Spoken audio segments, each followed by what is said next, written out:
Welcome back नाज़रीन। कल voting है और पूरा पाकिस्तान वोट करने जा रहा है और कल ही यानी आज से 24 घंटे बाद जब हम 11 बजे ट्रांसमिशन कर रहे होंगे तो उसमें हम रिजल्ट्स आप तक पहुंचा रहे होंगे कि कौन सी पार्टी कितनी सीटें आई है। कोई जश्न मना रहा होगा, कोई एहतजाज कर रहा होगा, कोई बोलेगा भाई धांधली हो गई यहाँ पे, कोई बोलेगा शफाफ इलेक्शन हुए। वैसे मुमकिन मंजरनामा कल का क्या होगा आसमा साहिबा? दिलचस्प होगा। 11 बजे हम क्या डिस्कशन चल रही होगी? हाँ, कुछ तो अंदाजा है। कोई लुड़ियाँ डाल रहा होगा, कोई जो है वो हमें बादाम खिला रहा होगा। बादाम से आज नहीं है, बादाम एक ही दिन आए। अच्छा, एक डॉक्टर मारिया ने बादामों की सप्लाई रोक दी है। इसमें मैं अपने जवाब दे दूं, लेकिन साकिब ने कहा कि उनको भी टाइम मिलना है। अच्छा, सख्ती से मना सर पहले अगर आप इजाजत दें तो मैं कर मुज़म्मिल साहब ये कल के 11 बजे नहीं, आज 11 बजे में देखिए मोस्ट लाइकली अभी जो सूरत हाल बनी हुई है उसमें तो PMLN पंजाब के अंदर और सेंट्रल पंजाब के अंदर मजबूत नजर आ रही है। मैं कोई प्रेडिक्शन नहीं करूंगी, मगर वो इस पोजीशन में मुमकिना तौर पर इम्कान है कि वो एक अच्छी नंबर्स के साथ ऊपर आएंगे।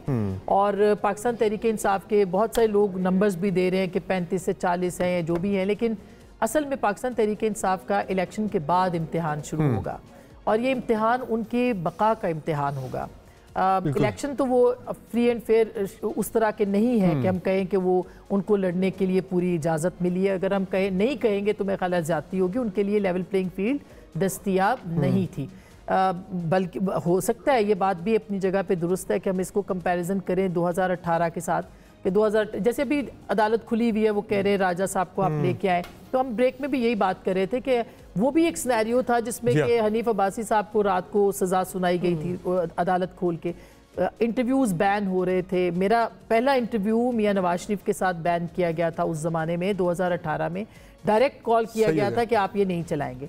और देखिए मैं कह रही हूँ कि पूरा एक माहौल था जिसमें कि एक हाइब्रिड रिजीम के लिए तैयारी की जा रही थी। आज भी हालात उससे मुख्तलिफ एक और हाइब्रिड रिजीम के लिए बिल्कुल हाइब्रिड प्लस पे हम मेरा ख्याल है कि हम पहुंच गए।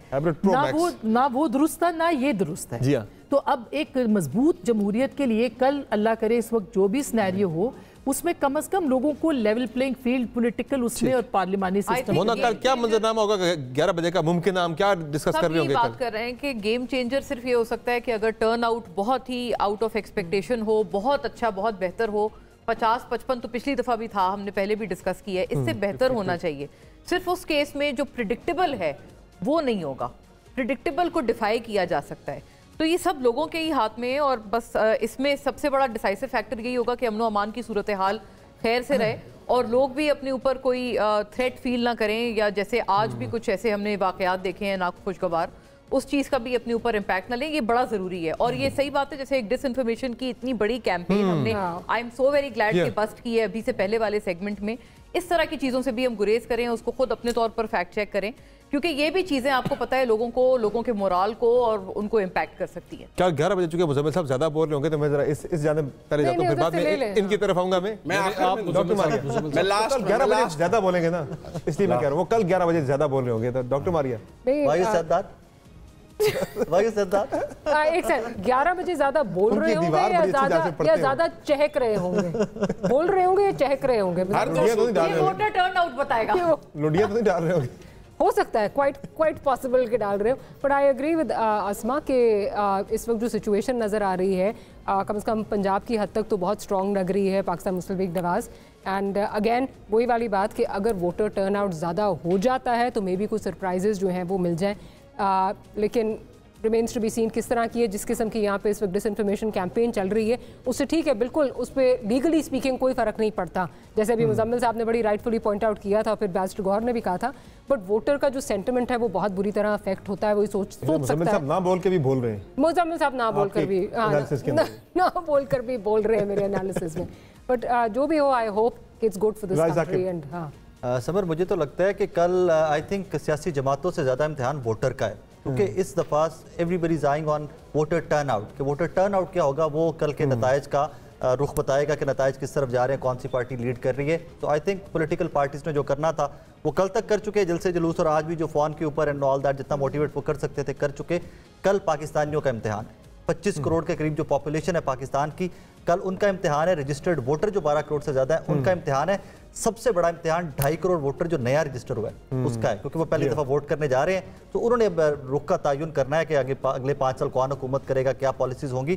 तो ये इम्तिहान उन लोगों का है। And I hope and I pray कि वो इंशाल्लाह सेंसिबली और वाइजली वोट करेंगे इंशाल्लाह। मंसूर हसन, मेरी नज़र में इलेक्शन 2024 ऑलरेडी कंट्रोवर्शियल हो चुका है स्टार्ट होने से पहले ही। मेरे पास जो पिछले इलेक्शन के हवाले से जो खबरें थी वो ये थी कि इलेक्शन डे वाले दिन एक्चुअली वो सब कुछ नहीं होता जो इलेक्शन डे से पहले हो चुका होता। मैनेजमेंट आज हम 7 फरवरी को जो कुछ डिस्कस कर रहे हैं और जहाँ तक हम पहुँचे हैं, जिस तरह का सफ़र हमने लाहौर से इस्लामाबाद में कल्लर कहार तक हमने कर लिया है, वो सड़क खड्डों से, खारदार तारों से और जंगलों से भरी पड़ी थी, जिसमें लोगों ने आके गाड़ी पे पत्थर भी फेंके, गाड़ी टूट गई, शीशे टूट गए। और उसके बाद अब जिस इस टूटी फूटी हालत में जब वो कलर कहार पहुंची है, अब हम बैठ के सिर्फ दुआएं कर रहे हैं कि ये अल्लाह करे गाड़ी सही सलामत जो है वो इस्लामाबाद पहुंच जाए। तो इलेक्शन 2024 पार्लियामेंट के सामने, जी हाँ, तो इलेक्शन 2024 की ये गाड़ी जो है वो मुझे बहुत टूटी फूटी हुई नज़र आती है। अल्लाह करे वो इस्लामाबाद पहुंचे और उसके बाद जो है वो आगे भी अपना सफ़र उसी तरह ही बखैरियत कंटिन्यू कर सकें। कल इस वक्त विक्ट्री स्पीच भी हो रही होगी किसी ना किसी टाइम से पहले। किसकी होगी मुजम्मिल साहब विक्ट्री स्पीच? कौन कर रहा है? टाइम से पहले तो नहीं होगी किसी की भी। नहीं, एआई जनरेटेड अडियाला से भी हो सकती है। ऐसी कौन सी बात है? ऐसे भी वो फैसले होती है, ओथ होना है डी चौक पे। एआई जनरेटेड अडियाला से भी हो सकती है, कुछ वक्त कबूलियत का भी होता है।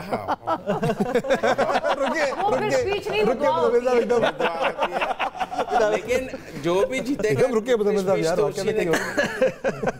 लेकिन वो एआई वाली कह रहे हैं, एआई वाली हो सकती है, खुद तो नहीं वो निकलेगा, तो प्रोसेस के तहत निकलेगा। बाकी तो लोग ये मुजम्मिल साहब आप जज्बात में बह जाते हैं, वो आपको बहा ले जाते हैं, आपको सुनना चाहते हैं। पूछा कौन करेगा, मैंने उनकी असल में जो वो मुझसे सुनना चाह रहे थे वही उनको जवाब दिया है। वो जवाब नहीं दिया जो मैं कहना चाह रहा था, जो वो सुनना चाहते हैं वो दिया है। लेकिन मैं समझता हूँ कि जो मंसूर साहब ने कहा कि गाड़ी टूटी फूटी थी, ये गाड़ी कभी भी सही हालत में इस्लामाबाद नहीं पहुंची है। दुरुस्त बात। और इस कामयाबी ये है कि हम इसको हर बार टूटी फूटी हालत में इस्लामाबाद पहुंचा लेते हैं और उसका सफ़र जारी रखते हैं, इसको कलर कार पे बंद नहीं होने देते। और असल बात यही है कि इसको कलर कार पे बंद नहीं होना चाहिए, इसको इस्लामाबाद पहुंचना चाहिए। ना कलर कार ना पिंडी, ना पिंडी। ये इसका रुक जाना जो है वो उसके टूटे फूटे होने से ज्यादा खतरनाक है। वैसे पिंडी से गुजर के आना है चक्री के पास, ठीक है ना? तो इसलिए पिंडी आए, कलर कार आए, गुजर के इस्लामाबाद अगर पहुंच जाती है, पिंडी से गुजर के भी, तो इस्लामाबाद पहुंचना भी एक बात है। हमें इसको चलाना है, इस गाड़ी को, इसको बंद नहीं करना ये कह करके टूटी फूटी है अब हम इसकी कोई जरूरत नहीं, इसको ट्रैश। ऐसे ही है। मैं समझता हूँ कि ये जो रवैया रहा कि आपने पार्लियामान को ह्यूमिलेट किया, इसको डिस्कार्ड किया, आपने कहा ये फजूल चीज़ है, उसने भी हाइब्रिड सिस्टम को तकवीयत दी। सियासी जमातों को समझना चाहिए। देखें ना, आज आप निशान के बगैर भी इलेक्शन लड़ रहे हैं, कल आप कौमी असम्बली में बैठने को तैयार नहीं थे, आज आप निशान के बगैर भी कौमी असम्बली आने के लिए बेताब हैं। कल आप उठ के ऐसे बाहर चले गए थे कि मैं लानत भेजता हूँ उस कौमी असम्बली पे। तो सफर है बहुत, चाहे टूटी फूटी गाड़ी का सफर है। अगले इलेक्शन की खातिर छोड़कर गए थे वो, असम्बली के बगैर सियासत नहीं है। नहीं, वो असम्बली को उन्होंने बिल्कुल डिसोन नहीं किया, वो अगले इलेक्शन के लिए छोड़कर गए थे। इलेक्शन हो मुल्क में, इलेक्शन हो मुल्क में, इलेक्शन 2014 में भी इस्तीफे देके ऐसे डिस्कार्ड करके गए। गलत फैसला था उनका, सियासी फैसला गलत हो सकता है, मिस्टर मिस्टर तो था मुल्क में इलेक्शन के लिए था। इतना डिफेंड ना करेगा, नहीं कर रहा, मैं आपको फैक्ट बता रहा हूं कि वो असेंबली को डिसोन नहीं किया कि भाई असेंबली पे लाना, आप उसको एनकरेज ना करें। इलेक्शन के लिए था, मुल्क में एक और इलेक्शन के लिए था, मुल्क में री इलेक्शन में जाए, पार्लियामान की तस्लील करने के लिए, री इलेक्शन के लिए था। 2014 में भी तस्लील की उन्होंने पार्लियामान की, 2022 में री इलेक्शन के लिए पार्लियामान की, और वो गलत तस्लील पीडीएम ने भी की ना पहले। आपने अगर आज इतने ही बेताब हैं, अभी बैरिस्टर गौर साहब भी कह रहे थे कि हम हर बुरी हालत में भी इलेक्शन लड़ेंगे, बगैर निशान के लड़ेंगे, सख्तियों के बावजूद लड़ेंगे, तो फिर आपको तब भी पार्लियामान में पार्लियामान का तकद्दुस और उसकी अहमियत का अंदाजा सियासी जमातों को हुआ है। और ये अच्छी बात है, आप ना इतना दिल में ना ले मेरी बात, मुझे कहने, मैंने आपकी बात पूरी सुनी, आपकी भी सुन ली, वो लंबी हो गई है ना, उन्होंने कहा हो गया, उन्होंने राय साहब की भी बोले, अनइम्पेक्टेड बोले, नहीं राय साहब की देखिए बात वहां से स्टार्ट करें, बात वहां से स्टार्ट करें कि जब उन्होंने खुद असेंबलीज डिसॉल्व करी तो इलेक्शन कॉन्स्टिट्यूशनल राइट था, केपी में और पंजाब में जब उनकी वहां से बात स्टार्ट करें, अब रुकना जाया करें, रुकना रुका करें। अब आप क्रॉस टॉक कर रहे हैं, अब आप क्रॉस टॉक कर रहे हैं की जगह से कहां से शुरू करें? क्रॉस टॉक कर रहे हैं, जब आइन तोड़ा वहां से अब आपने कहा आप क्रॉस टॉक, आप चेयर से मुहाते बोल चेयर से मुहाते हो आप। कौन सा आइन टूट गया? उस पे यही आइन पीडीएम ने तोड़ा, बाद में एक दिन पहले असेंबली डिसॉल्व कर दी, आइन तोड़ दिया आप लोगों ने। टूटा है फॉर गुडनेस सेक मुजम्मिल साहब, कैसे कहा? जो कॉन्स्टिट्यूशन अलाउ करते हैं, जो कॉन्स्टिट्यूशनल राइट है उसके ऊपर आइन नहीं टूटता, वो कॉन्स्टिट्यूशनल राइट है। क्या इमरान खान का कौमी असेंबली तोड़ना कॉन्स्टिट्यूशनल राइट था? उसने कहां से तोड़ दी कौमी असेंबली? मैं तो पंजाब के और केपी की बात कर रहा हूं, मैं उन दो असेंबलीज की बात कर रहा हूं, मैं उन दो असेंबलीज की बात कर रहा हूं जो कॉन्स्टिट्यूशनल राइट था उनका। वहां पर इलेक्शन होना चाहिए था, अब ड्रैग करके कहां पे ले आए इलेक्शन? जहां कौमी वहां से ड्रैग किया, यहां आज तक 8 तक ले आए। चले एक आगे टॉपिक को जरा मजीद आगे बढ़ाते हैं डिस्कशन को। मुझे ये बता दें, ये बात नहीं कि आई थिंक हम लोग सारे कॉन्टेक्स्ट से थोड़े थोड़े बाहर हैं, क्योंकि वो एक लानत देने वाला बयान अलग आया था, फिर वो केपी और पंजाब असेंबली अलग टूटी थी। जो ये असेंबली छोड़ के जाने की बात हो रही है, ये तब की हो रही है जब नो कॉन्फिडेंस मोशन कामयाब हुआ था, और तब खान साहब ने कहा था कि मैं नहीं बैठूंगा बतौर ऑपोजिशन लीडर, मैं कबूल नहीं करता इसको, तोड़ दी। और फिर वो तोड़ी नहीं उन्होंने, वो चले गए ना, उन्होंने कहा नहीं पहले तोड़ी थी, लेकिन वो प्रेसिडेंट को एडवाइस भेजी थी, लेकिन सुप्रीम कोर्ट ने अदम एतमाद इन द फील्ड थी, इसलिए वो नहीं इफेक्टिव नहीं थी। उसके बाद फिर जब उसी सुप्रीम कोर्ट ने कहा इलेक्शन कराओ, उसी सुप्रीम कोर्ट ने पंजाब में कहा इलेक्शन कराओ, कामयाब हुआ तो करवा लेते। आज काजी ईसा ने कहा तो हो गए। पिछले चीफ जस्टिस से क्या प्रॉब्लम था? जनाब स्पीकर एक मिनट, मैं पार्लियामेंट्री कॉरेस्पॉन्डेंट के तौर पे ये बात आपके सामने रखना चाहती हूँ। देखिए, जो आप ये भी कहते हैं पार्लियामेंट मेरा घर है लेकिन देखिए, जो असेंबली का नुमाइंदगी था उस वक्त जब आखिरी वक्त पे, जो कि नो कॉन्फिडेंस कॉन्स्टिट्यूशनली वो बाउंड थे कि करवाते, उस पर वोटिंग नहीं करवाई थी, कॉन्स्टिट्यूशन की वायलेशन सुप्रीम कोर्ट ने करार दी थी, और अब भी काजी फैज ईसा ने की, मगर उसके बाद इलेक्शन का ना होना भी अनकॉन्स्टिट्यूशनल, उसमें भी कॉन्स्टिट्यूशन की वायलेशन हुई थी। ऐसा नहीं हो सकता कि कॉन्स्टिट्यूशन जहां पे तहरीक इंसाफ को सूट करे वो उसको आप होल्ड कर ले, और जहां पे पीएमएलएन को सूट करे तो आप होल्ड कर ले। जो कॉन्स्टिट्यूशन है उसको एज इट इज हमें लेना चाहिए। सिर्फ इतनी सी बात है कि जब असेंबली से उन्होंने वॉकआउट किया था, वो आपने भी उसमें थोड़ा सा वो लूज किया, स्पीकर ने तो तोड़ी थी, लेकिन फिर रीइंस्टेट की सुप्रीम कोर्ट ने, और नो कॉन्फिडेंस मोशन हुआ, कामयाब हुआ। खान साहब ने कहा मैं नहीं बैठूंगा, और मेरे साथ जिसने आना है आए, जिसने आना है नहीं आए, मैं यहाँ से बहरहाल जा रहा हूँ, इस्तीफे दे रहा हूँ। वो बात गलत थी, because now they're in the game. अब उनकी स्ट्रेटजी ये है कि भाई शो मस्ट गो ऑन, हम अपनी दुश्वारियों के बावजूद भी गेम में रहेंगे, सिस्टम में रहेंगे। काश से पहले ठीक है, काश पहले अकल आ जाती, और मैंने वही मिसकैलकुलेशन थी उनकी, मिसकैलकुलेट किया उस वक्त। आप बोल समझ आ गई, दो अल्फाज बोल सकूं, इलेक्शन पार्लियामेंट से इस्तीफा देना ये उनका राइट है, पॉलिटिकल मूव है, पॉलिटिकल मूव थी ना, गलत थी, एतराज़ किया जा सकता है, हम इख्तलाफ कर सकते हैं, लेकिन हम ये नहीं कह सकते कि उनका इस्तीफा देने का राइट नहीं है। वो दे सकते हैं, वो कहे जी हम नहीं बैठना चाहते इस हाउस में, हम इस हाउस से इख्तलाफ करते हैं, ठीक है चले जाएं। जो पहले आपने बात की कि जिस तरह उन्होंने असेंबली तोड़ी, बिल्कुल गैर आइनी काम था, बेवकूफ़ी थी, बल्कि मेरा ख्याल में वो जुर्म था। मैं आज भी समझता हूँ कासिम सूरी को इसकी सज़ा मिलनी चाहिए। जिस तरीके से उसने एक तरीके एतमाद को उठा के बाहर फेंका था, उसको सजा मिलनी चाहिए, क्योंकि उसने आधी पार्लियामेंट को उठा के जो है वो गद्दार करार दिया बिल्कुल कि जनाब आप जो है वो सबके सब अमेरिका के साथ मिले में, वो गद्दारी के जुमरे में आपने अपने पार्लियामेंटेरियंस को लाके खड़ा कर दिया, सिर्फ इसलिए कि तरीके एतमाद ना आए।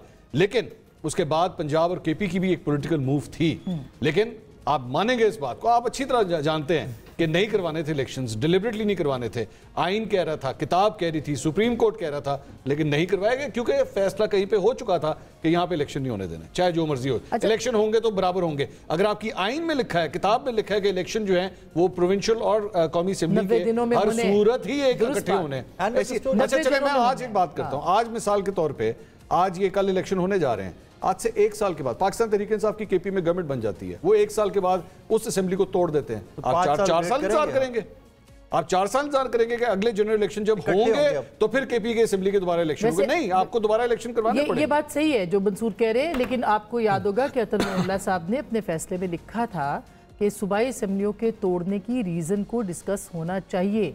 ये किसी की पसंद या दिल पसंद उसके ऊपर नहीं होना चाहिए कि आप जब चाहे असेंबली तोड़ दे बगैर रीजन के, और जब दिल चाहे माइनॉरिटी डिसीजन था। हाँ, मैं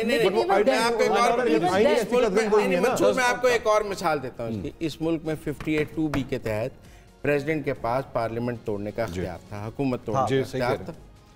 फिर सुप्रीम कोर्ट ने हेल्ड किया कि ये sweet will of the president नहीं है कि वो जब चाहे असेंबली तोड़ दे, उसको इसकी रीजन देनी है और वो रीजन जस्टिफाइड होनी चाहिए कि आप स्ट्रोक ऑफ पेन से पूरी पार्लियामेंट या हुकूमत को घर नहीं भेज सकते।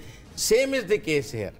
मेरा मतलब ये स्वीट विल नहीं हो सकती कि आप पार्लियामेंट तोड़ दें, कौम का पैसा लगता है, अरबों रुपया लगता है, और आप इसको अपनी स्वीट विल या अपनी पॉलिटिकल डिजायर और अपनी पॉलिटिकल अपॉर्चुनिटी के लिए इस्तेमाल करें। ये इसकी जस्टिफिकेशन होनी चाहिए। ये आपकी assumption है। नहीं, मगर ये इस पे डिस्कशन होनी चाहिए अगली पार्लियामेंट। जायज बात है। जैसे मैं ये समझता हूँ, जैसे मैं ये कहता हूँ कि न्यूटन का जो थर्ड लॉ है वो सियासत में पूरी तरह एप्लीकेबल है कि every action has an equal and opposite reaction. और इस तरह आपने तमाम जितनी भी आज तक गैर आईनी चीजें पाकिस्तान की हिस्ट्री में हुई हैं, आपने उनको जो है वो मैंने कहा लेजिटिमेट कर दिया। आइन टूटने का आपने जुल्फिकार अली भुट्टो की फांसी को भी जस्टिफाई कर दिया। रेसिप्रोकेट दूसरी सर, आपने जुल्फिकार अली भुट्टो की फांसी को जस्टिफाई कर दिया। ये बात, ये every action is has a reaction. मैं इस मौजूदा तनाजुर में बात कर रहा हूं, जब एक सियासी जमात ने आइन तोड़ा तो फिर सब तरफ से टूटना शुरू हो गया। चले, शुक्र है आपने माना तो सही कि सब तरफ से फिर तोड़ा, शुक्र है आपने माना। जब एक तरफ से फाउल खेला जाए शुरू होगा तो फिर सभी वो खेल खेलने के लिए फाउल खेलेंगे। अच्छा, ये बताइए, एक एक्सेप्शन इसमें ये है कि उसके बाद फिर पीडीएम ने भी यही किया, जो ये पिछली गवर्नमेंट थी, उन्होंने चंद रोज पहले असेंबली की मुद्दत से असेंबली तोड़ दी और उसका फिर रीजन उन्होंने ये बोला कि जी साल से ज्यादा वतनी नहीं ना, उसमें अभी तो मुजम्मिल साहब ने कहा, अभी तो उन्होंने कहा कि आपकी स्वीट विल पे नहीं हो सकता, तो उस वक्त स्वीट विल ठीक, यही तो बात है ना। तो वो वाली स्वीट विल ठीक थी। मुजम्मिल साहब को ना यहाँ दीवार लगी हुई है उनके माइंड में, उनको यहाँ राइटिंग ऑन द वॉल। हाँ, तो इसलिए इस दीवार पे डोजर चाहना पड़ेगा। क्या फैसला होगा? खाना खिला रहे तो दीवार टूटेगा, खाना खिलाते पहले। अच्छा, ये बताएं जो मैंने बैरिस्टर गौर साहब से सवाल भी किया था कि जिस तरह 2013 के बाद आपने देखा कि फौरन धरने शरने शुरू हो गए थे इंतखाबात के बाद, इस इलेक्शन के नतीजे जो भी आते हैं, जाहिर है किसी ने मानना है, किसी जो जीतेगा वो बोलेगा बहुत अच्छा इलेक्शन हुआ, बहुत शफाफ इलेक्शन हुआ, जो हारेगा बोलेगा बहुत बदतरीन धांधली हुई। किसने कराए थे? क्या आपको लगता है कि इसके बाद भी कोई मूवमेंट शुरू हो जाएगी इलेक्शन के बाद? किसने कराए थे? जिसने भी करवाए थे तो वो कराएंगे आपके? नहीं, वो देखो ना, करने वालों की मर्जी भी थी ना उसमें, करने वालों की भी थी उसमें शामिल, दोनों थे ना, रजामंदी से हुआ था ये सारा। ये तो नहीं कि हाँ के लाके बैठा दिया। मियां साहब से फड्डा हो गया तो फिर धरने भी हो जाएंगे। सही बात है। लेकिन कराने वालों ने कराए थे, दोबारा भी वही कराएंगे। करने वालों में खुद हिम्मत होती तो आज भी कर लेते। फैसला भी होने वाला है, फैसला भी होने वाला है, इंशाल्लाह ऐसा नहीं होगा। उधर से ही रखें। देखिए, जो गलतियां माजी में हुई है ना, उसमें सारी सियासी जमातों को सीखना चाहिए। भले वो तहरीके इंसाफ हो, भले वो पीपल्स पार्टी हो, पीएमएलएन हो। पीपल्स पार्टी ने तो धरने नहीं किए इस तरह के, मगर हो सकता है आगे करे। कल बिलावल साहब ने बयान दिया है, बड़ी सख्त स्टेटमेंट उनकी। पीपल्स पार्टी ने लॉन्ग मार्च किया। हाँ, लॉन्ग मार्च, लेकिन लॉन्ग मार्च भी चले सारी सियासी जमातें। 9 फरवरी ऑनवर्ड सड़कें गर्म हो रही है, नहीं हो रही? देखिए, मेरा नहीं ख्याल कि नहीं, मेरा नहीं ख्याल कि हो रही है, और ना पाकिस्तान अफोर्ड कर सकता है। अब ये धरने नहीं करने वाली तो एक बात है। पहले भी नहीं कर सकते। आपके पास पार्लियामान है भाई, आपकी माजी में इस पार्लियामान पे एक रिटायर्ड कर्नल के जरिए से फैसले करवाए गए हैं। इसी पार्लियामेंट के अंदर रिटायर्ड कर्नल के जरिए से हाजिरियां लगवाई जाती थी। कानून, इस पार्लियामेंट को इतना उसकी तकदीस को ख़राब किया गया है कि आपने ऐसे ऐसे लोग वहाँ पे भेजे जिनको गली मोहल्ले की काउंसिल भी उसको वो उसके लिए मुंतखब ना होते। आपने पार्लियामेंट का हुलिया बिगाड़ा है। इसकी सरबुलंदी के लिए सियासी जमातों को अब आगे आना है। अब वो रिटायर्ड कर्नल शर्नल नहीं होंगे, ये फैसला करे सियासी जमातें के पार्लियामान के फ्लोर के ऊपर जो है वो फैसले किए। बट आप ये बात कर रही हैं कि ये कोई ग्रैंड डायलॉग हो, कोई आपस में जो है कोई रूल्स ऑफ द गेम तय किए जाएं, ये कोई नहीं तय करेगा, कभी नहीं होगा। नहीं, मेरा ख्याल होगा। जो एडवांटेज में है, जो एडवांटेज में उसने कभी बात नहीं करनी, डिसएडवांटेज में वो कहते रहेगा बात हो। नहीं, अगर नहीं है तो हम और आप इसके ऊपर बात हमें करनी चाहिए, पॉइंट आउट करना चाहिए हमें कि आप ऐसा करें। में कंसेंसस से बहुत आइन साजी भी हुई है, कानून साजी भी हुई है। बहुत ही अपोजिट पार्टीज मुख्तलिफ इश्यूज पर इकट्ठी बैठी भी हैं पार्लियामेंट में। कौन सी पार्टी ये हमें 2014 से एक बहरान का सामना है। अच्छा, एक जमात को अपोजिशन में भी ट्राई किया है, हुकूमत में भी ट्राई किया है, वो किसी के साथ बैठने के लिए तैयार नहीं थे। चले, मेरी बात सुने। पीडीएम में सारी जमातें थी ऑलमोस्ट एक्सेप्ट फॉर वन, ठीक है। अभी भी आप किसी से पूछ लें कि क्या पीटीआई इस डायलॉग का, पीटीआई कंसेंसस का हिस्सा होगी, will you go talk to them, तो वो बहुत राउंड अबाउट वे में जवाब देते हैं। नहीं, जो पार्लियामेंट में मौजूद होगी ना पीटीआई, उससे होगा। सर वो गुजारिश सुन लेना, तो अगर वो नहीं होगा तो एक पार्टी तो कंप्लीटली बाहर होगी ना, चाहे आपने उसकी जो है वो शक्ल चेंज कर दी है, ठीक है, चाहे आप उसको पीटीआई की जगह, पीटीआई चेयरमैन की जगह कोई और आ जाए, बात तो वही आ गई ना। पॉइंट यही है कि वो कंसेंसस, आप उसके लिए पाकिस्तान को रोक दें, वो किसी से बात नहीं करता तो क्या करें, बाकी बात करना छोड़ दें, वो तो किसी से बात नहीं करता, वो कहते हैं मैं अकेला ही पैदा हुआ हूं, उसके लिए बाकी सब गद्दार हैं। आर्टिकल 15 उन्होंने लगाया कौमी असेंबली में, सबको गद्दार करार दिया कौमी असेंबली में रूलिंग के तहत। अब यहाँ बाकी सब गद्दार हो जाए, वो नहीं करता किसी से बात। आप कोशिश तो करें ना। दोपहर को खाने की टेबल पे जो आपने तज्जिया दिया था ना, जरा वो दें। क्या? और वो क्या वाला वो देना, वो क्या वो वाला तज्जिया, उसके लिए खाना चाहिए, उनको भूल गए बात करने के हवाले से, गारंटियों के हवाले से जो बात की थी आपने, वो देना। वो इसकी गारंटी कौन देगा? हाँ सर्टेनली, हाँ खुल के बोले, खुल के बोलिए ना, खुल के बोले ना, खुल के बोले। आपको फंसा रहे हैं आप ना, आप ट्रैक पे ना आ जाए। देखिए मैं अभी समझता हूँ कि इमरान खान साहब से गुफ्तगू करने का माहौल इमरान खान ने ही पैदा करना है, कोई और नहीं पैदा कर सकता। कह रहे हैं बार-बार। पहली बात ये है कि इमरान खान से वो नहीं कह रहे, वो आर्मी चीफ से कह रहे हैं, उन्होंने अभी तक किसी सियासी जमात के सरबराह को नहीं कहा मैं आपसे बात पार्टी से हाथ मिलाना क़यामत होगा।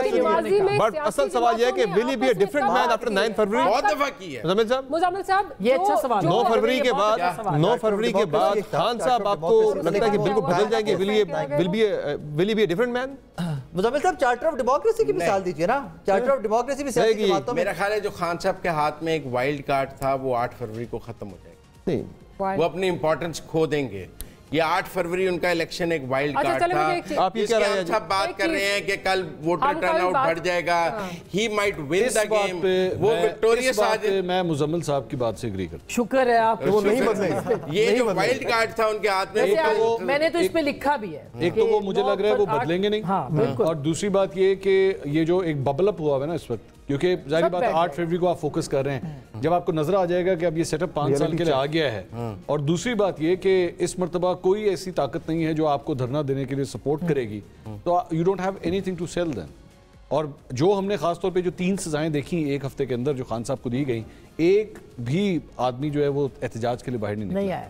और जो मुझे जो एक पल्स रिपोर्ट मेरे, अब आपको पता है पल्स रिपोर्ट क्या होती है, तो पल्स रिपोर्ट एक मेरी नजर से गुजरी तो उसमें यही बात की गई थी कि this is very surprising and shocking कि एक आदमी भी एहतजाज के लिए इमरान खान साहब के लिए बाहर नहीं आया। हेंस परसों भी कुछ नहीं होगा अगर फैसला जो है 9 फरवरी के बाद जो है वो चीजें बहुत बदल जाएंगी। हर तरह का बयानिया जो इस वक्त है वोट के लिए सख्ती बढ़ती हुई देख रही है 9 फरवरी के बाद, या नरमी होगी? के बाद एक बदला हुआ इमरान खान आप देखेंगे, बदला हुआ इमरान खान देखेंगे जो कि सियासी जमातों के साथ भी बात कॉम्प्रोमाइज इमरान खान हो सकता है, कॉम्प्रोमाइज हो, लेकिन अच्छा है और उसका रास्ता बिलावल हाउस से खुलेगा, हो सकता है, लेकिन अब उसके लिए खान साहब को अपना रवैया तब्दील करना पड़ेगा, जो कि अभी भी अगर बिलावल, चले मैं एक सिनेरियो सामने रखता हूँ, उसको डिस्कस कर लेते हैं। अगर बिलावल को पाकिस्तान तहरीक इंसाफ के इंडिपेंडेंट कैंडिडेट्स की सपोर्ट चाहिए हुई वजीर आजम हाउस तक पहुंचने के लिए, तो हो सकता है वो खान साहब के साथ दरवाजा खोल दे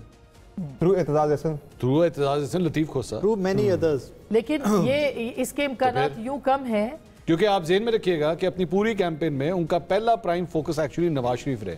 खान साहब पे की है थोड़ी बहुत तंकीद, लेकिन उनको दूसरे नंबर पे उन्होंने कॉमन गिनवाया ना पीटीआई के और अपने से। और ऐसा करने के लिए उन्हें पिंडी की इजाजत होगी, ऐसा करने के लिए उन्हें पिंडी की इजाजत बवक्त ज़रूरत, लेकिन जिस दिन बवक्त ज़रूरत अगर आपने इंसिस्ट किया कि जनाब हमारा वजीर आजम ये होगा और पुत्र हमारा या हमारी धी हमारी जो है वो वजीर आला होगी, तो फिर ये लेकिन एक इम्पोर्टेंट बात है कि लेकिन अगर सादा अक्सरियत ही आ गई फिर क्या करेंगे आप? अगर सादा अक्सरियत सादा अकलियत में किस तरह तब्दील होती है इस मुल्क में, आप अच्छी तरह जानते हैं। मैं एक कमेंट करना चाहती हूँ कि देखिए कोई मुश्किल काम नहीं, अगर आप समझ रहे हैं कि नून लीग 180 का नंबर भी ले ले, चले मैं आज इसको इलेक्शन से एक दिन पहले आपको बताता हूँ, 180 का नंबर भी इस मुल्क के अंदर सेफ नहीं है। उसको भी तोड़ना अगर आपने होगा, आपके खिलाफ तहरीक एतमाद आ सकती है, फिर भी आ सकती है। अच्छा, अब वोट काउंट नहीं होगा, 63A की जो डेफिनेशन आ गई है, अब वोट काउंट, अब अदम एतमाद का रास्ता खत्म हो गया मुनीब अख्तर साहब की। अब इस मुल्क में अदम एतमाद नहीं हो सकती क्योंकि उन्होंने ये रीराइट कर दिया कॉन्स्टिट्यूशन के, आपका वोट काउंट नहीं होगा। अगर इस्तीफे आ जाए फिर भी वो उसके नतीजे में वजीर आज़म क्या होगा? क्या होगा? नहीं जाता। मैं एक नया एंगल देना चाहता हूं। वो अदम एतमाद से ही जाता है, इस्तीफों से नहीं जाता। नहीं, मैं कह रहा हूं अगर आपके 20 MNAs इस्तीफे दे देते हैं, आपकी मेजॉरिटी माइनॉरिटी में चली जाती है, आपकी मेजॉरिटी माइनॉरिटी में चली जाती है। आप किसी ने आपको कहने के अदम एतमाद पेश करनी है क्या जी? यहाँ आपको सदर कहेगा कि आप एतमाद का वोट नहीं, यहाँ बड़ा सिनेरियो है आगे का, उसको छोड़े, मेरी एक बात सुनो।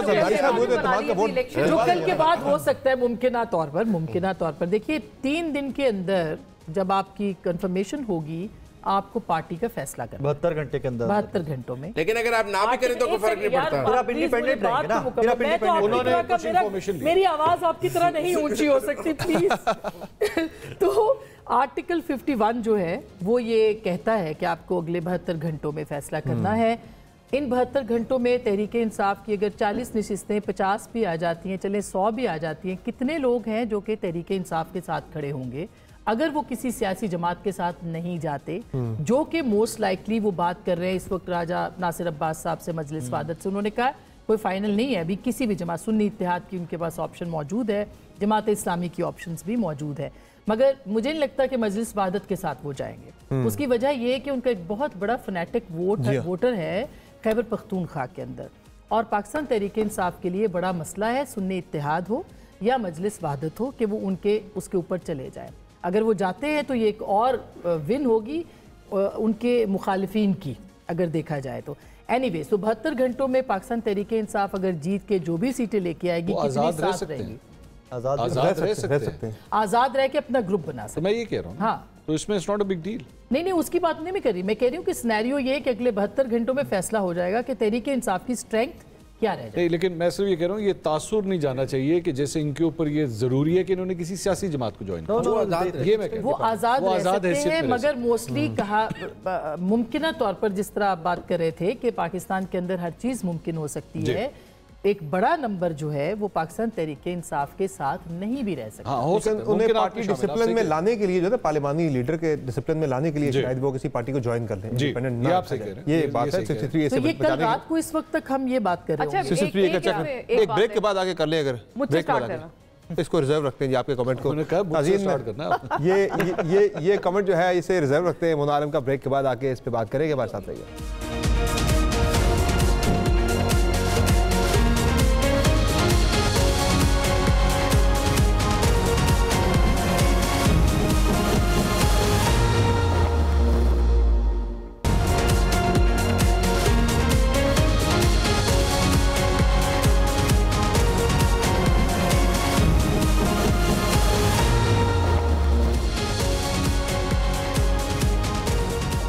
वेलकम बैक नाज़रीन, वंस अगेन आपको कहेंगे खबरदार, होशियार मुश्तरी, होशियार बाश। इस वक्त AI जनरेटेड मैसेजेस, वीडियो पैगाम जो है वो भरपूर तरीके से फैल रहे हैं मुख्तलिफ कैंडिडेट्स के विड्रॉ होने के, और बड़ा प्रोपेगेंडा इस वक्त सोशल मीडिया पर चल रहा है। ज़रा बचा के रहिएगा, किसी के प्रोपेगेंडा का शिकार मत होइएगा, और ना ही इसे आगे फैलाने में अपना कोई किरदार अदा करें। ड्यूली उसे चेक कर लेंगे जो भी इंफॉर्मेशन आपके सामने आती है। ब्रेक से पहले AI जनरेटेड अगर तज्जिया आना शुरू हो गए फिर साड़ी है नहीं, फिर मार्केट ही खत्म हो गई। मोना ब्रेक से पहले आपने लिस्ट किया जस्ट टू बी कंटिन्यूड के, जिसमें आप लोग कह रहे थे ना कि 9 फरवरी के बाद किस तरह के इमरान खान मिलेंगे हमें पैकेज में, और जब वो गिफ्ट खोलेंगे तो अंदर से कैसे निकलेंगे। एक सिनेरियो इसमें ये है कि अगर इलेक्टेबल्स और ये जो आज़ाद उनके हैं, ये अगर ज्यादा मिकदार में जीत जाते हैं और फिर ये अपनी लॉयल्टी भी चेंज नहीं करते, वो सिनेरियो भी तो मद्देनजर रखा जाए। और फिर तो मुझे लगता है वो यही होगा। फायदा क्या होगा उससे अगर वो अपोजिशन में हुए, फिर क्या फायदा? वो वही वाली बात है, अगर वो पोजीशन में होगी वो ना वो धरना दे सकेंगे ना वो लॉन्ग मार्च कर सकेंगे, लेकिन फिर वो अपनी जो रूल्स ऑफ द गेम है वो अपने हिसाब से डिक्टेट करेंगे ना, वो उनको फिर क्या जरूरत है किसी के आगे। जावेद खान ने एक ट्वीट किया था, मैं ख्याल है उनका रेफरेंस दे। वैसे मेरी ऑब्जर्वेशन ये है, मेरी असेसमेंट ये है कि मेरा ख्याल है पता है तो मार्च अप्रैल से ना चीजें ईज आउट होना शुरू हो जाएंगी खान साहब के लिए। बातचीत का आगाज सियासी लीडरशिप करेगी, ईज आउट होना शुरू हो जाएगी, खबर की बुनियाद पे कह रही हूँ। मेरी असेसमेंट ये है। प्रोटेस्ट ना होने की ये भी वजह है कि लोगों के सर जहन में ये भी था कि हम अपना क्यों ना, क्योंकि ये इतना करीब हुआ है इलेक्शन के और सबको थोड़ा था कि इससे इलेक्शन का क्योंकि टेम्परामेंट चेंज करने की एक कोशिश है, तो हम ये इसको अदरवाइज अदर वे राउंड करके, कई लोगों का ये ख्याल है कि अपने आप को क्यों ट्रबल में डालें और why should we land ourselves in trouble, हम सड़कों पे निकले एहतजाज करें। मैं हमारे साथ समर वही साहब होगा। की बात से थोड़ा सा डिसएग्री करता हूँ, क्योंकि आप एक बहुत बड़ा फैक्टर जो है वो छोड़ रहे हैं और वो है 9 मई। मैं यही कहने लगा था, 9 मई अभी तो हुआ ही कुछ नहीं है। ये जो 3-4 सजाएं हैं आखिरी तकरीर कुछ भी नहीं है में अभी। कसूर की तकरीर में जब उन्होंने कहा कि सबसे बात होगी, 9 मई के लोगों से बात नहीं होगी। जरदारी साहब ने भी यही बात की। 9 मई तो दिस मीन्स कि जो भी बातचीत है, ग्रैंड डायलॉग है, वो माइनस पीटीआई है या माइनस 9 मई है। तो मैं इसीलिए तो कह रहा हूँ कि आपको या तो ये लीडरशिप किसी और को देनी पड़ेगी और उसके साथ मुज़ाकरात तो शायद हो जाए, लेकिन इमरान खान साहब इतनी मेरे ख्याल है जो लोग जो कुछ तबसरा खबर है कि जो लोग मुंतखब होके आएंगे पाकिस्तान तहरीक इंसाफ के और जो रह जाएगा ग्रुप उनके साथ, उनकी जो लीडरशिप होगी उनके साथ बातचीत होगी और पॉलिटिकल और पार्टी मुंतखब भी 9 मई वाले नहीं बचेंगे। नहीं, 9 वाले वो नहीं बचेंगे, जो बेशक जब फैसला जब आ जाएगा वो वैसे इस मुल्क में ये फैसला होना चाहिए। अफसोस की बात है कि 2014 के अंदर जब धरना हो रहा था, और ये ऑन द रिकॉर्ड बात है कि जब ये दरवाजे पे वजीर आजम हाउस के चढ़े हुए थे और वहाँ से फवाद हसन फवाद जो कि सेक्रेटरी थे उस वक्त प्राइम मिनिस्टर के, वो कह रहे थे कि आप आईजी को फ़ोन करके कि इनको हटाएं, तो वो कहते थे हमें इंस्ट्रक्शंस नहीं है। जी हाँ। काश कि उस वक्त पाकिस्तान के वजीर आजम के घर पे हल्ला ना बोला जाता, उस वक्त वो सेंटिटी रह जाती, तो ये 9 मई नहीं होता। अब भी इदारों को इससे सीखना पड़ेगा और किसी सियासी जमात को जो कि तशद्दुद पे उतर आए उसको बिल्कुल स्पेयर नहीं करना चाहिए, ना अवाम को, ना उन वोट्स को, और ना ही अटैक वालों को भी स्पेयर नहीं करना, वो भी नहीं करना चाहिए। नहीं तो वो भी नहीं करना चाहिए। हाँ, लेकिन इस तरह कहते हैं ना कि प्लानिंग में पार्टी हेड था, तो तब भी पार्टी हेड को भी होनी चाहिए थी। अख्तर हर तरह के तशद्दुद को, साकिब, हर तरह के तशद्दुद को बिल्कुल इनकरेज नहीं करना, डिस्करेज करना चाहिए मैं हर चीज को उस पे। और पार्लियामेंट है ना वेंटिलेशन के लिए। एक चीज जो कल वाला फैसला, कल जो एक खबर आई थी कैबिनेट के हवाले से, क्या लगता है आपको कि पीटीआई जो है वो, क्योंकि अब जो ये बातें हो रही हैं कि शायद पाबंदी लग जाए, पीटीआई किसी और फॉर्म में जो है वो आए या किसी नए नाम से कोई और जो है वो, ये इसके चांसेस क्या लगते हैं? मुझे ऐसे लगता है कि जैसे अभी जो ये फैसला आया है, हो सकता है अगली हुकूमत बनने से पहले कैबिनेट कोई ऐसा फैसला कर सके, करे, जब भी उसकी पेशबंदी की गई है, क्योंकि ये कैबिनेट फैसला करेगी, कर सकते हैं, वो उनके पास है ये इख्तियार, लेकिन ये कैबिनेट की ही जो है वो डोमेन है।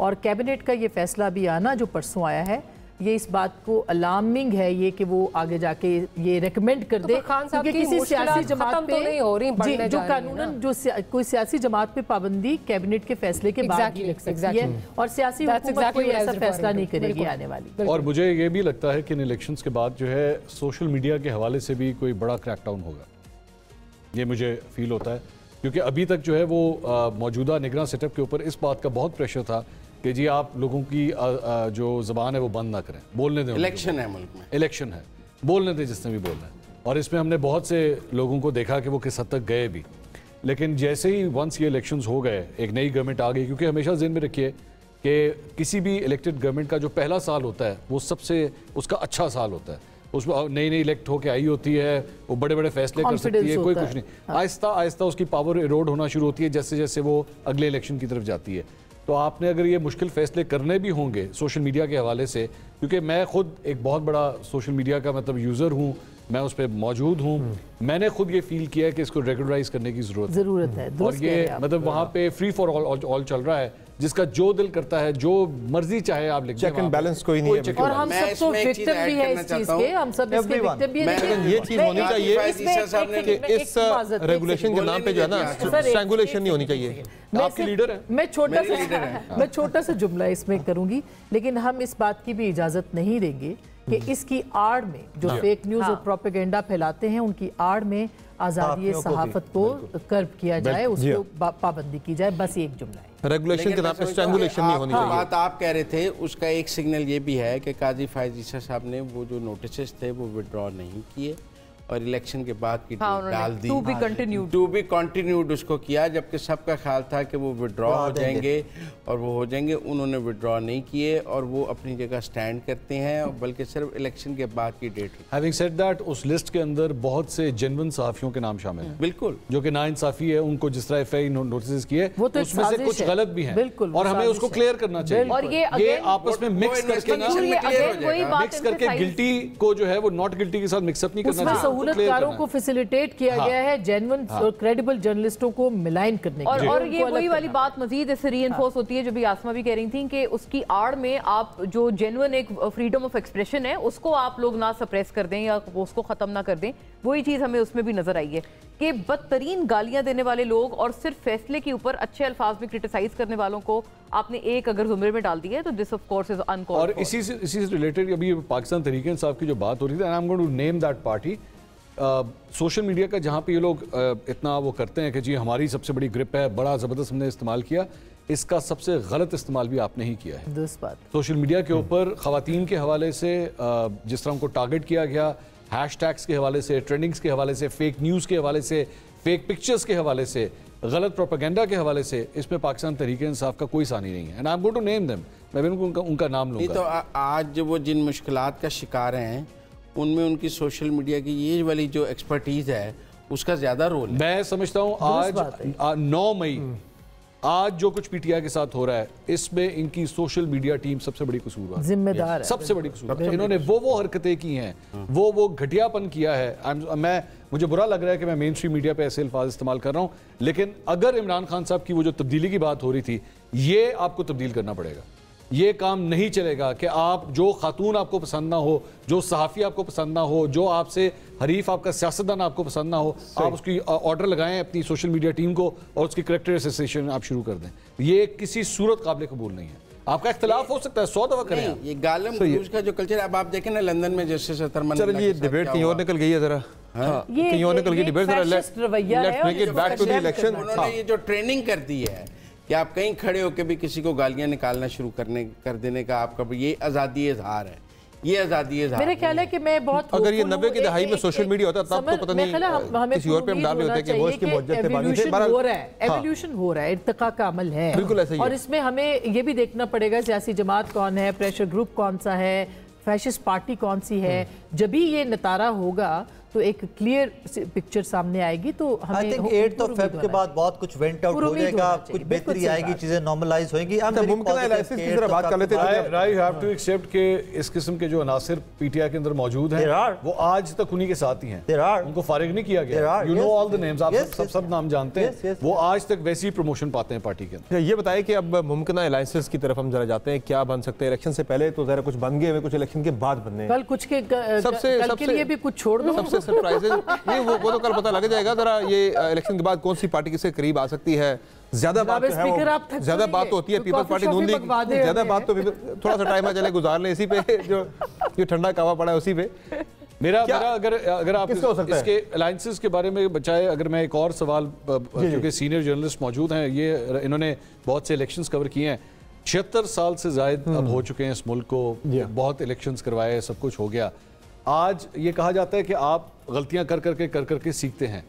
हमने बतौर कौम, बतौर मुल्क, बतौर रियासत पाकिस्तान के इलेक्शंस के हवाले से हमने कुछ सीखा है या हमने एक्चुअली काम को और ख़राब किया है जहाँ पे अब हम आके खड़े हुए हैं? हमने मेरा ख्याल है कि अब हमें सीखना चाहिए। सबसे पहला जो सीखना है वो पाकिस्तान की इस्टेब्लिशमेंट को सीखना चाहिए कि उनका सियासत में अमल दखल ख़त्म हो, और ये क्रॉस द बोर्ड सब पार्टियों को इस पे जो है वो मानना पड़ेगा। ये नहीं कि आज एक पार्टी को सूट करती है इस्टेब्लिशमेंट तो वो कहे कि नहीं आप हम आने दें और सियासत में मुदाखलत करें, कल दूसरी पार्टी को करेगी तो वो ये करेंगे।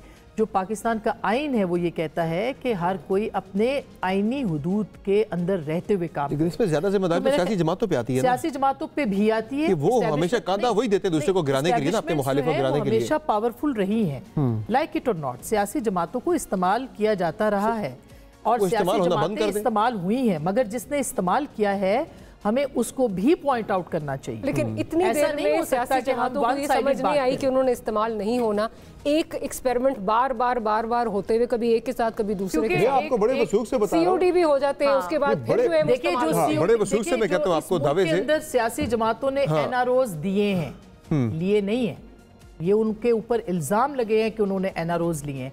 सियासी जमातों ने एनआरओज दिए हैं जब मुश्किलात इस्टेब्लिशमेंट्स के लिए आई हैं, उन्होंने अपने कंधे फराहम किए हैं। सियासी जमातें भी तो वीकनेसेस की बिना पे उनके कहीं ब्लैकमेल होते हैं ना, वो यूज होते हैं जब अभी हम लेवल हम बात कर रहे हैं कि जी वो ग्रैंड डायलॉग और वो आपस में जो है वो रूल्स ऑफ द गेम तो COD में भी तय हो गए थे। उसके बाद फिर आप लोगों ने क्या किया? उसके बाद पाकिस्तान तहरीक इंसाफ को क्रिएट किया गया। लेकिन आप एक दूसरे के खिलाफ ये काला कोट लगा पहन कि सियासी चले गए ना, मियां साहब भी चले गए, मियां साहब चले गए, काला कोट पहन के चले गए पीपल्स पार्टी के खिलाफ। उससे मतलब उससे पहले लॉयर्स मूवमेंट सारा। सो ये तो इनकी भी तो बीच में जो है इश्यूज है ना कि आप आपस में तो मैं कह रही हूं कि ये वो भी फैसला करे। मैं वही कह रही हूं, सीख नहीं रहे ना। बिल्कुल एक अच्छा मेजॉरिटी माइनॉरिटी का भी इसमें सवाल है। जो इस्तेमाल करते हैं वो माइनॉरिटी है, जो इस्तेमाल होते हैं और अपना कंधा फराहम करते हैं वो मेजॉरिटी है। तो आप मेजॉरिटी से ज्यादा तकाजा करेंगे ना कि आप लोग चूंकि ज्यादा हो तादाद में, तो show elephant in the room को जो है ना वो आप इग्नोर नहीं कर सकते। ये मेजॉरिटी माइनॉरिटी नहीं है। जो इस्तेमाल करते हैं वो पावरफुल हैं, जो इस्तेमाल होते हैं वो वीकर हैं। ज़ुबैर साहब, ये भी हकीकत है। आप सियासी जमातों के अंदर जमहूरियत लेकर आइए, जमहूरियत मुल्क की मजबूती आई ना अभी आई ना, जिसपे आप और मैंने कंडेम किया कि ये आप इलेक्शन वो 2021 से पाकिस्तान तहरीक इंसाफ क्यों इलेक्शन नहीं करा रही थी पार्टी के अंदर? लेकिन ANP के पास 5 साल का हथौड़ा फिर सबके लिए बराबर रखें। हथौड़ा फिर सबके लिए बराबर सबके लिए होना चाहिए, नहीं हो रहा। लेकिन अभी तो जुर्माना हुआ यहाँ। एक लिस्ट आ जाती है, पता चल जाता है ये आपके सीनियर वाइस प्रेसिडेंट हैं या आपके फलाने, वहां पे भी तो नहीं होती। मैंने ये सवाल ताज हैदर साहब से पूछा और मैंने मुस्लिम लीग नवाज से भी पूछा, दोनों से पूछा, दोनों के रिक्वायरमेंट्स पूरे हुए हुए थे। Requirements on paper ideal democracy नहीं है। चलिए जब 8 घंटे बाद होनी है वोटिंग, मगर इस 8 घंटे बाद होनी है वोटिंग। एक कमेंट जरा मैं सबके ले लो, फिर वाइंड अप करना है, जरा वाइंड अप करना है। 8 घंटे बाद वोटिंग हो रही है, क्विकली एक कमेंट आप कर दें कल के इलेक्शन के बारे से, कोई पैगाम आप देना चाहिए, कोई कमेंट करना चाहे तो मुझे वाइंड अप करना है। बस अब तो आई थिंक 2 पैगाम आते हैं कि एक तो जो अगर आपका कोई आपको पुल डाउन करने की कोशिश कर रहा है और आपको कोई भी ऐसा फैक्टर है जो कि आपको इस तरफ माइल कर रहा है कि यार वोट देने नहीं जाना चाहिए, उसको फौरन ज़हन से निकालें और आगे बढ़ें। वोट डालना चाहिए, हर सूरत वोट डालना कल भी आपने यही कहा था। और मैं समझता हूँ कि वोट, मैं तो वैसे दुनिया में कहीं ना हो, वैसे वोट ना डालना कोई जुर्म नहीं है। ये बात भी आप समझें, आपका राइट है, आप वोट ना डालें, और वोट ना डालना कोई जुर्म नहीं है। लेकिन मैं फिर बुरी कह रहा हूँ कि वोट डालना चाहिए। बुरी चीज, अगर आप ना डालें तो आपने कोई जुर्म नहीं किया है। आगे चलें। कल का दिन आपका दिन है, कल के बाद आप शिकवा नहीं कर सकते। अपना हक इस्तेमाल करें, निकलें और पाकिस्तान को मजबूत बनाए। फैसला आपका। जी मंसूर आजम, आप कहें हम देखेंगे क्या आप निकलते हैं? इंशाल्लाह जरूर देखेंगे। लेकिन मैं एक पैगाम सिर्फ ये देना चाहूंगा कि कल का दिन, जिस तरह अभी थोड़ी देर पहले हम बात कर रहे थे, फेक न्यूज बहुत सर्कुलेट हो रही है, हम न्यूज को आप देखिए, क्योंकि यहाँ पे फैक्ट चेकिंग भी होगी और कोई फेक न्यूज जो है उसे प्रमोट नहीं किया। आई विल एंडोर्स मंसूर, बिल्कुल जो है वो जो ये AI वाले मैसेजेस और ये सारे आ रहे हैं, इस पे बिल्कुल नहीं जाना। एंड आपने कल वोट कीजिएगा, हम न्यूज़ देखते रहिएगा, खबर भी मिलेगी और तज्जिए भी मिलेंगे। बहुत शुक्रिया जी सबका, आपके पैगाम का। मेरा पैगाम यही है कि वोट डालने के लिए जरूर निकलिएगा, घर पर ना बैठे रहिएगा। और इसके साथ साथ इलेक्शन की तमाम जो डिटेल्स हैं वो हम न्यूज़ पर हम न्यूज़ के जरिए आप तक पहुँचती रहेंगी। तमाम खबरें, तज्जिए और एक्यूरेट नताइज इंशाल्लाह आप तक हम बर वक्त पहुँचाते रहेंगे। स्टे ट्यून्ड, इजाज़त दीजिए, अल्लाह हाफ़िज़।